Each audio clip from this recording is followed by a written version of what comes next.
ડભોઈના મોતીબાગ પાસે આવેલા કુમાર શાળા નંબર 1નું જૂનું બિલ્ડિંગ તોડી સમગ્ર શિક્ષા યોજના હેઠળ રૂપિયા 1.20 કરોડના અધોધહ ખર્ચે બાલાજી ઇન્ફ્રાસ્ટ્રક્ચરના કોન્ટ્રાક્ટ હેઠળ 2 વર્ષની જવાબદારીના કારણે સાથે બનાવવામાં આવ્યું છે।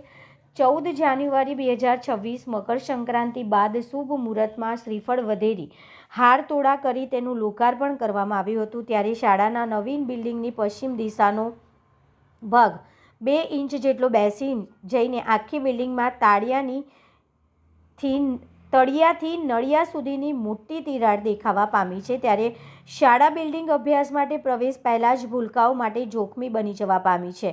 રાજ્ય સરકાર દ્વારા ડભોઈ નગરમાં જુદા જુદા વિકાસના કામો અર્થે કરોડો રૂપિયાની ગ્રાન્ટ ફાળવણી કરાઈ છે, પરંતુ વિકાસના નિર્માણમાં કામોમાં થતી ગોબાચારીનું નિરીક્ષણ કરવામાં મલાઈ ખાતા જવાબદાર અધિકારીઓ નિષ્ફળ રહે છે। પરિણામે સરકારનો હેતુ સિદ્ધ થતો નથી અને શાળાના લોકાર્પણના 15 જ દિવસમાં ભ્રષ્ટાચારની ભોરીંગો ગાજી ઉઠી છે। ત્યારે ડભોઈના મોતીબાગ પાસે આવેલ કુમાર શાળા નંબર 1નું બિલ્ડિંગ આધુનિક ડિઝાઇન સાથે સમગ્ર શિક્ષા યોજના હેઠળ રૂપિયા 1.20 કરોડના ખર્ચે બાલાજી ઇન્ફ્રાસ્ટ્રક્ચરના કોન્ટ્રાક્ટ કંપની દ્વારા બનાવવામાં આવ્યું છે।